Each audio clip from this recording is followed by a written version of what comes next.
Ata dytë. Në video nga Gjermania na pret Ilja Nuhu, është 34 vjeç dhe më bëri përshtypje se tha fle vetëm 4 orë. Nuk e konceptoi fare pushimin, punon 18 deri në 20 orë, paraditën në universitet në Gjermani dhe pasditën në restorantin e saj. Pra, një tjetër vajzë që i ka hapur punë vetes. Ilja?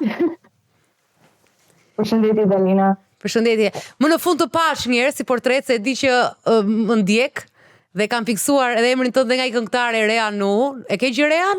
Me sa di unë jo, po nuk e di asnjëherë. E pra se mbiemër i rrallë më duket, nuk e kam hasur shpesh mbiemrin tënd. Shumë, me sa di unë nuk ka shumë me këtë mbiemër, por edhe në Gjermani ma bëjnë shumë kompliment, dhe që u pëlqen mbiemri. Pa, e tingëllon bukur. Ilja, tani ti ishe në punë në këtë moment që flisim? Akoma jam në punë. Je në punë akoma? Jam futur në zyrë për të bërë të bisedë bashkë. Edhe prandaj jam me një vesh, nuk kam kufje, në një vesh kam kufje që në shumë se ndodhë diçka jashtëzakonshme aty për jashtë, ta di domethënë që më pret diçka. Tani je në restorantin tënd? Jam në restorantin tim, po. Sa ke që ke hapur?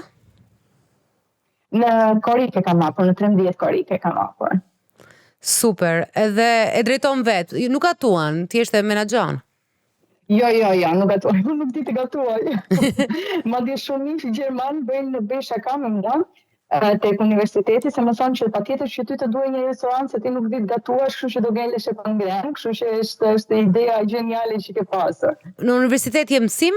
Ja, unë jam sekretare në dekanat, në Stuttgart, tek fakulteti i shkencave të natyrës, matematik dhe informatik. Dhe ndërkohë bëj edhe tek restoranti ime organizoj, dhe më thënë jam që me pjesën e organizimit, dalë në servis, bëj dhe kamarierën. Shiko, kur unë kam pyetur ndonjëherë, kur mendoja çfarë idesh, çfarë mund të bëja tjetër jo kreative në Shqipëri, sa herë që kam përmendur restorantin, nuk është se kam pas ndonjëherë synim, më kanë thënë të gjithë që mos i full atij biznesi se nuk ndalet. Domethënë është shumë i lodhshëm, ka shumë ngarkesa, pjesa ushqimeve është komplet një botë tjetër dhe më bën habi që ti i mban të dyja, si arrit i mbash të dyja punët? Kur kam ardhur në Gjermani të ndina, kam ardhur si au pair, për gjithë ata që nuk e njohin si fjalë, është si babysitter. Dhe pas një viti si babysitter, kisha nevojë për një punë tjetër për të mbajtur vizën, sepse isha me vizë pune, dhe fillova punën në gastronomi nga hiçi, domethënë nuk është se kisha qenë ndonjëherë në gastronomi, dhe në servis në kamariere.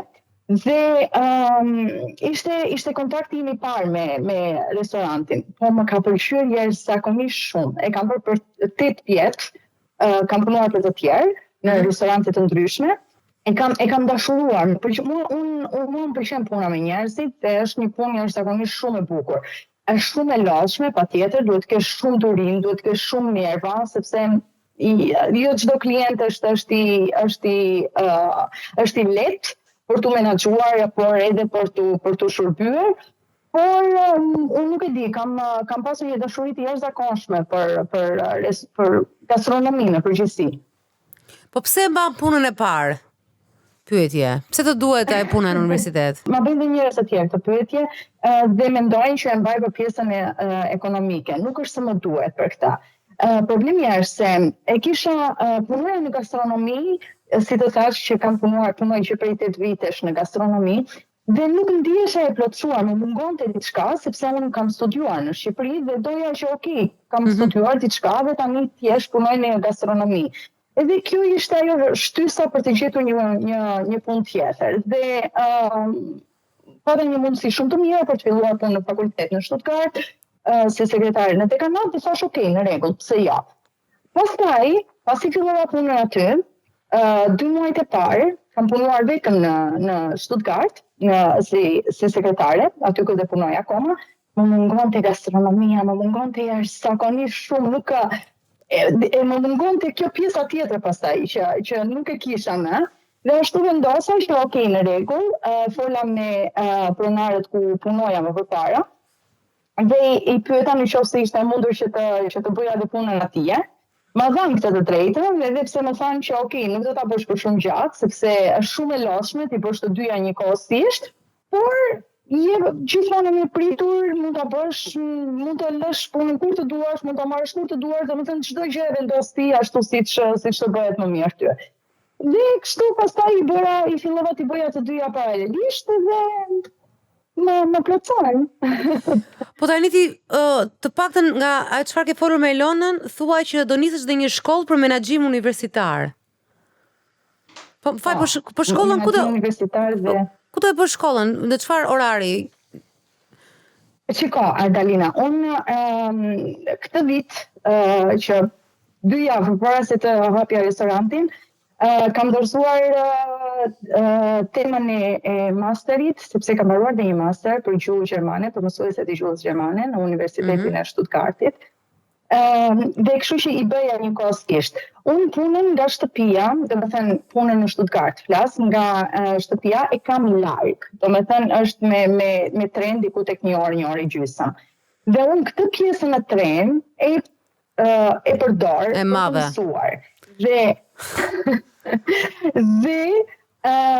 habit ose të gjithë domethënë u duket pak e çuditshme, por unë kam shkruar diplomën e masterit që kam mbaruar këtu në Gjermani, e kam shkruar në tren. Unë të besoj sepse gjatë një kohë që shkoj në Londër shpesh për gocën, rizbulova trenat se i kisha harruar dhe mbarova 2 libra në tren, gjeja vendin që paguaja çik më shumë që tisha aty afër internetit, ishin ca trena që s'kishin, kur s'kishin bësha keq fare, hapa laptopin, shkruajta ca gjëra, domethënë e shfrytëzoja maksimalisht të gjithë gjën. Nuk e di se çka ka i treni një magji. Dhe ndërkohë tjetra, pra njësoj që je dhe unë. Ti motër nuk i jep një sekond të lirë vetes dhe për më tepër thua që me 4 orë të mjaftojnë gjumi? Ndonjëherë bëj dhe 5 orë gjumë, domethënë super bravo. 5 orë. Ja jam këtë luksin vetes, por që mua më mjaftojnë. Nuk e di pse, kam një, më duket po të flen më gjatë, ndonjëherë ndodh të shtunave, për shembull, ndodh që të flen më gjatë, dhe kam një ndjesi faj se kur kam humbur shumë. Që them, ja, fjete, dakord, në rregull, po, sa bere, asnjë gjë. Zbëra asgjë, Jona. I thot dhe motra, i thot që e njëri me probleme, thot se gjithmonë thot kur e merr telefon, ç'e thua ti kam punë. Motra ime ka shumë problem këtë pjesën, sepse si e thash, gjithmonë kam punuar shumë. Edhe motrën e kam mjeke, dhe nuk janë kohësha dot për një gjë që më dëm mezi për shembull ose më dëm koka, se thoshte e ke nga puna, dhe gjithmonë me shaka më thoshte që në kohën kur ishte Merkeli, më thoshte Merkeli nuk e lë postin pa të dhënë ty një dekorat, se s'ka mundësi domethënë. Duhet ta jepte, por që jam e çmendur. Duhet ta jepte. Po për jetën personale merr një dekorat apo s'ke aty vend për? Jo, nuk marr dekorata. Aty nuk marr dekorata. A ke ndonjë hapësirë për jetën personale, për lidhje, a ke ndonjë? Për atë nuk më del koha. Për atë s'të del koha. Unë të falenderoj shumë që në këtë moment po na telefonon edhe nuk je në punë, s'po bën një gjë paralelisht. Ndoshta duhet marrim ne medalje. Që kemi gjetur një moment ku ti, por po flet për punën prap. Ka marrë për të folë për punën. Ilja, më vjen pak nga mënyra se si flet, sikur je pak anksioze si natyrë, apo jo? E kam fjalën kur ndodhesh përballë një stresi të madh si dhe reagon. Nuk e kam problem, mundojmë që të gjej një zgjidhje. Jo në punë, jo në punë, po në gjërat personale, për shembull. Shumë për t'ju vështirë kjo për mua. Duke sikur s'ke jetuar shumë atë pjesë. Me çdo pjesë të time në lidhje me punën, kështu që shumë pyetje e vështirë kjo. Por që nuk e di, nuk është se jam gjetur ndonjëherë në një problem shumë të madh, por që ashtu siç edhe thash pa parë, mundohem që të zgjej zgjidhje. Shiko, un kam edhe një diçka, mundohem që gjithmonë të kem gjëra të llogaritura mirë. Po kur dalin nga llogarit, çfarë ndodh? Kam bërë një plan të dytë, kur nuk më dilë plani i dytë, aty mund të filloj që të stresohem prapë derisa të mendoj planin e tretë. Dhe nuk e di pse kam mendimin që puna të largon pak nga rënja në kontakt me këtë pjesë të vetes. Pra nuk kur ndodhesh ka përballë shumë situatave ka të shumë vështira, mundesh të mos dish se si të reagosh ose të kaplon pastaj dhe pjesa e shqetësimit. Ndoshta ka shumë mundësi kjo pjesë, por nuk e kam parë ndonjëherë veten e këtë pjesë. Si të si thash. Prandaj po mendoj mos është një ikje puna. Fakti që merresh me kaq shumë projekte, me kaq shumë fokuse për të arritur, për ta mbushur kohën sa më plot jetë e mundur, mund të jetë një ikje prej kësaj pjese. Që ndodh zakonisht, mund mos jetë rasti yt, thjesht po e marr për ndoshta nuk shembull. si të thash që nuk mundem të ta kthej dot këtë përgjigje sepse nuk është se i kam bërë ndonjëherë analizë vet. Për shembull ka pas momente që të zhdukur ajo që po bën, pak e çuditshme, pra e thënë mos po e teproj. Ndonjëherë po, domethënë kur ngarkohem shumë, kur kisha pjesën që po shkroja temën e masterit, kjo ishte pjesa që po mendoja, okay, mos po ja fus pak kohë në kuptimin që po bëj kaq shumë gjëra sepse ishte pak stresuese. Edhe për pjesën që ishte komplet në gjermanisht, okay, gjermanishtja ime është jashtëzakonisht shumë e mirë, por që prap ishte një pjesë stresuese që po thosha, okay, mos jam duke lodhur veten më shumë se ç'duhet. Por që pastaj në momentin që arrita ta përfundoja në kohë edhe dola mirë, thash okay, në rregull, nuk është se ishte. Po ke pasur ndonjëherë probleme fizike? Nga gjumi i pakët që bën, nga ndoshta edhe çrregullimet në të ngrënë, mund të kenë ndodhur për shkak të përkushtimit lartë të punës. Të ka ndodhur që të kesh për shembull dhe smundje ose viruset shpesh që të kapin. Në fillim po, në fillimet kur kam filluar që ta bëj këtë punë në gastronomi, si thash që punoja dhe atje, punoja diku tek 16 deri në 18 orë në ditë. Edhe në fillim po, dhe kjo ka qenë ajo pjesa pas e ku më thoshte motra që je e çmendur, sepse i dukej sikur isha duke lodhur veten time më shumë se ç'duhej, për një gjë që nuk është se e kisha të nevojshme të punoja aq shumë. Domethënë kjo ishte ajo që habiste familjarët e mi që okay, nuk është se e ke kaq shumë të nevojshme të bësh gjithë këto gjëra, por që në fillim po, por më pas ndoshta u mësua trupi ose nuk e di. Ndoshta edhe nga pjesa e palestrës më ndihmon edhe kjo pjesë që më ndihmon që të heq stresin, të heq të gjitha të energjinë ndoshta edhe negative që mund të mbledh nga puna, nga stresi, nga problemet të ndryshme të ditës. Ke menduar ndonjëherë që puna edhe angazhimi ju do filloj të bie me kalimin e kohës?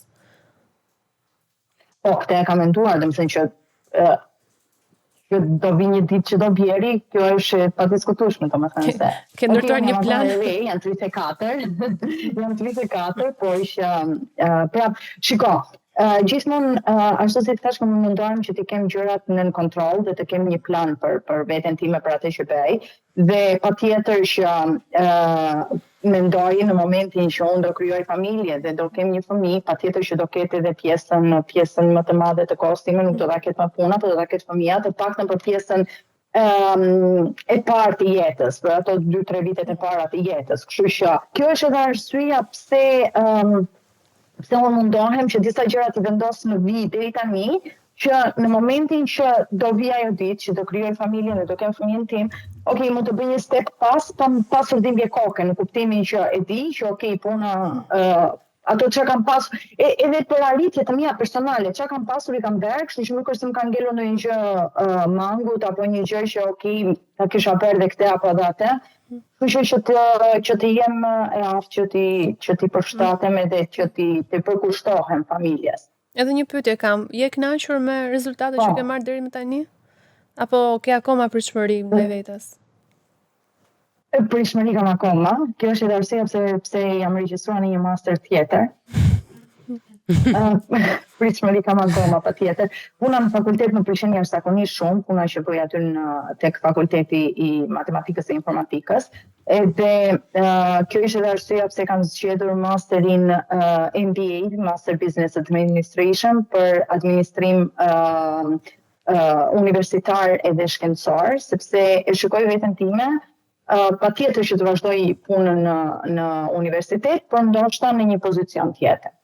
O Ilia, më shkrinti mua se nga jeta personale si shte nuk e gjë fare, dhe ndërkohë thua, ja gjithë kohës duke thënë që kur të krijoj familjen time, ku do ta gjesh kohën? Po, di do ta krijoj unë. Se ti edhe në moshën që presioni dhe ande nga Shqipëria është trefishuar, se aty fillon presioni që 28 vjeç.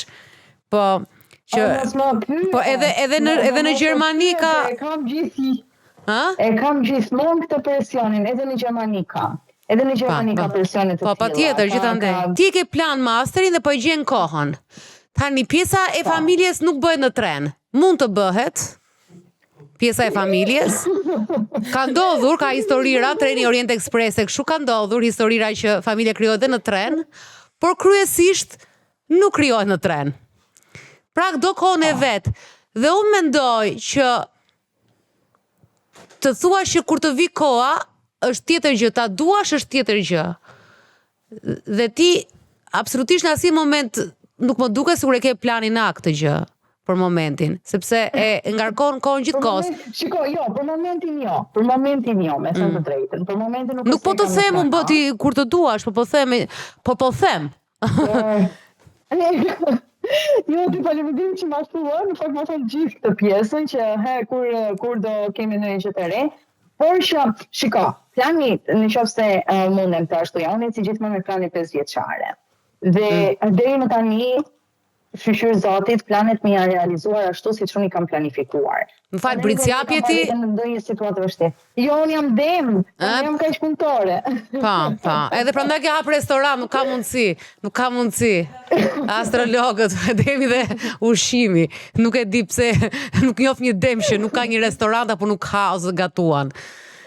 Po, okay, unë nuk gatuaj, po unë ha shumë. Ke hap restorant? Si të thoja, që unë kam planet e mia 5 vjeçare, gjithmonë për plane 5 vjeçare.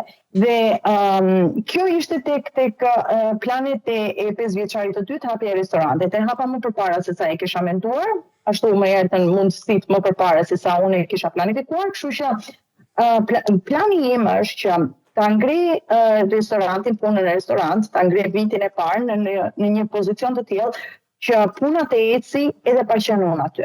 Domethënë që unë mos të jem më kaq prezente në restorant dhe atë kohën pastaj t'ja dedikoj krijimit të familjes. Uroj të eci. Ky plani 5 vjeçar. Shiko, deta im ka ecur, po më kanë ecur këto planet e punës. Kjo tjetra nuk e di do dali apo s'do dali. Se kontroll të plot siç ke tek puna. Jeta ndodh kur si ishte ajo fjalia e John Lennon, kur ke plane në 90-ta. Si mund të jetë një ditë e jotja pa ndonjë punë? Ç'a bën ti për shembull? Si mund ta imagjinosh ti veten që je në një koltuk, të shohësh një serial kompleta, mund ta bësh këtë? Nuk e imagjinoj të kush veten të ulem në një koltuk edhe vetëm të rrit shikoj televizor. Shiko, nuk e di, ja thash edhe Elonës kur po diskutonin. Në qoftë se ka një periudhë që unë ri kot, ka qenë periudha e koronës, se restorantet u mbyllën atëherë. Dhe ajo ka qenë periudha që nuk kishim shumë punë. Okej, unë isha e vetmja punëtore nga restoranti që prapë vazhdoja ikja në punë, që bëja prapë ato dokumentat e këto gjërat, më jepnin shefat këtë mundësinë që mos të bija në depresion, por që sinqerisht unë kam atë ndjesinë që unë kur jam pa punë apo kur ri kot, kam atë ndjesinë se kur do bija në depresion. Në shezllon arri? Në plazh? Ri po të kem një libër. Edhe, domethënë, lexoja të librin, kur më mërzitet ai libër, pastaj dal bëj një xhiro, edhe pastaj ulem prapë. Po që të ri gjatë gjithë kohës, që të ri me orë të tëra ulur diku nuk mundem thotë. Pra atë shpreh italiane dolce far niente, që më të rish kot nuk kri dot. Jo, dolce far niente nuk është për mua. Ndihesh mirë me këtë. Jona, se unë thash, unë vendosa sot që mos jap shumë mendime. Unë ndihem shumë mirë. Pa. Unë ndihem shumë mirë, unë ndihem jashtëzakonisht shumë mirë. Në fakt unë shoj mendoj vetën, nuk e di tani, se Jona ndoshta më shikon ndryshe, të më shikon edhe nga syri i psikologes. Unë të thash që diçka aty në jetën tënde. Që jam e çmendur, kështu që Unë të thash që në jetën tënde diçka nuk është jetuar. Që është ajo pjesa emocionale, ke qenë duke, domethënë të shikoj shumë në kohën produktive, koha jote do të jetë produktive. E ti e merr kënaqësinë aty, por ke lënë shumë të pa eksploruar një pjesë tjetër që mund të pëlqejë edhe ajo. Dhe që për të jetuar bashkë me dikë tjetër, siç e planifikon, do jetë pak sfiduese për ty, sepse mësuar ta kontrollosh kohën tënde të lirë, kohën produktive, kohën e punës. Po në momentin që do jesh në kontakt me dikë tjetër, duhet përshtatesh me kohën e tij, me kohën e fëmijës, me kohën e tjerëve. Dhe aty mund të jetë pak e vështirë për ty sepse të mungon kontrolli. Ka shumë mundësi. Këtë pjesën e të pasur gjërat në kontroll e kam shumë problem. Domethënë unë jam një tip që nuk më pëlqejnë surprizat. Shikoj, diçka mendoj unë tjetër, që po vrisja mendjen sepse njerëz që punojnë shumë si Ilja apo si telefonusja më para, Armela, është kategoria e njerëzve që japin, sepse i përkushtojnë punës, japin, kontribuojnë, fakti që ecin para në jetë. Pra japin, e bën ato punën edhe të restorantin ku ishte që tha dhe shefat më dhanë mua që hajde. Pra, se çdo njeri do njerëz që punon, po ato janë dhënës. Pra njerëz si atë dhënës marrës, që edhe unë kam thënë shpesh, njerëzit e punës janë dhënës, sepse e trajtoj dhe kompaninë e tjetrit para se të kalojnë tek e tyre, e trajtoj si shtëpinë e tyre.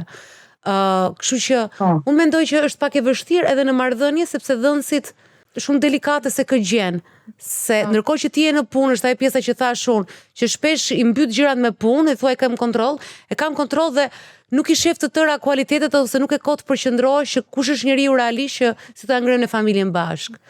Edhe është shumë e vështirë kombinimi. Është pak e vështirë se gabohet shumë, nga shumë njerëz që janë workaholic, partneri, sidomos nga femra, se meshkujt i leverdis, nëse kanë një gruaj që rri në shtëpi dhe merren me fëmijët, i leverdis kjo gjëja. Kurse për femrat është pak e vështirë sepse kështu jemi konstruktuar ne që të gjejmë edhe një. Po ndërkohë po ti je workaholic ti dhe ai tjetri është shumë i zoti, pastaj kush do merret me kalamanin. Është pjesa tjetër e sakrificës, kështu që shpesh gratë mendojnë bëjnë një kompromis që më mirë të jetë ai më pak, të ketë diçka më pak, të paktën se sa të sakrifikoj. Shiko, për mua të qenit shtëpiake është zakonisht shumë e vështirë. Unë punoj shumë, po unë nuk është se jam shtëpiake tipike, në kuptimin, unë nuk është se bëj shumë punë shtëpie, por unë gjithmonë kam pasur njëri që më kanë ndihmuar me punë të shtëpisë, sepse unë nuk e shikoj dot veten time, duke ndetur 2 orë në shtëpi, e duke larë, duke shplarë, duke larë dritaret. Kështu që xhamat flas në këtë pjesë. Jo, unë nuk e shikoj dot veten time si shtëpiake. Mua mirë çfarë do lloj pune të mundshme, po jo punë shtëpie dhe jo gatim. Shikë tipi im. Po, një nga 3 arsyet në fakt kryesore pse dikush bëhet workaholic është edhe për të shmangur afeksionin edhe intimitetin. Dhe nuk e di nëse është rasti Iljas kjo. Ka shumë mundësi që të jetë edhe kjo. Jam me atë idenë që nuk e di, më duket sikur do të shkëputem, domethënë se po të shënurit në një marrëdhënie ose të pasurit një personi tjetër, duhet të përkushtosh kohë, domethënë duhet të marrësh kohën e dur, për atë dhe më duket sikur kjo më humbet dhe më kohën dhe fokusin që kam për gjërat e tjera. Ti nuk e lidhur kur, Ilja? Patjetër që jam lidhur, po problemi është se nuk duke qenë kaq workaholic, është problemi që jo të gjithë e pranojnë këtë pjesë. Domethënë, imagjino të rish 18 orë për jashtë, edhe vetëm të vesh 4 orë në shtëpi për tjetër gjumë, okej, dhe vjen një moment që gjithë të thonë më fal. Jam dhe unë këtu qofse më ke parë. Ilja tha që unë kam qef të kem gjëra në kontroll dhe njerëzit nuk është se ke shumë në kontroll. Është e vështirë të kontrollosh njerëz, sidomos njerëzit e zemrës. Bravo. Kjo do jetë sfida këtë pret. Është shumë e vështirë.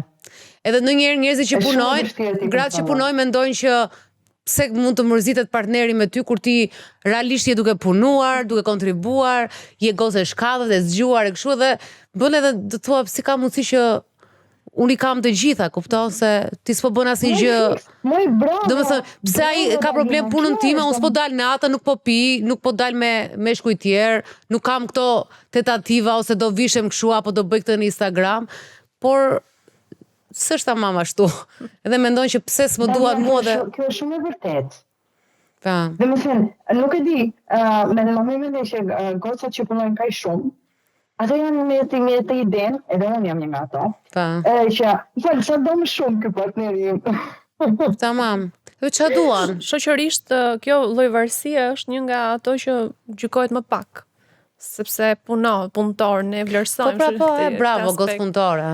Përveç mamave. Nga varësitë e tjera që i gjykojmë shumë edhe normalisht tentojmë që ti rregullojmë ato tek personat e afërt. Prandaj bijem në këtë grackën e kësaj. Mami dhe motra ime janë duke pritur ngrinipin e mbesën ose mbesën. Ndërkohë që nuk u pëlqen fare fakti që unë jam gjithkohë në punë dhe punoj kaq shumë.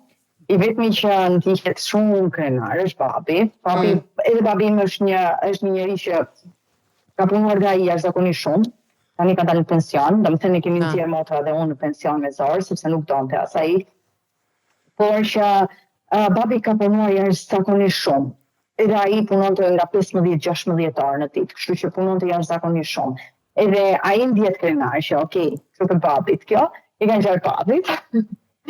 Por që mami dhe motra ato janë, edhe pse motra ime punon vetë shumë, Po pra sa është mjeke, dhe punon nga mëngjesi, punon nga mëngjesi deri në darkë, ka 3 fëmijë, domethënë ajo punon jashtëzakonisht shumë se sa unë, por aty nuk duket, sepse ajo i ka bërë 3 fëmijë dhe është kompletuar kjo pjesa, e kupton, ajo ka mbaruar këtë fazë, ajo mirë bën se punon për fëmijët, po unë për kë punoj.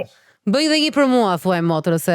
Ma të i them, Dalina, kur më thot mami në një herë që po hemoj ti, se kjo i bëri 3, po ty kur do ta kemi një. Edhe më s'ka që se bëndet 4 ajo për mua edhe kompletojeni.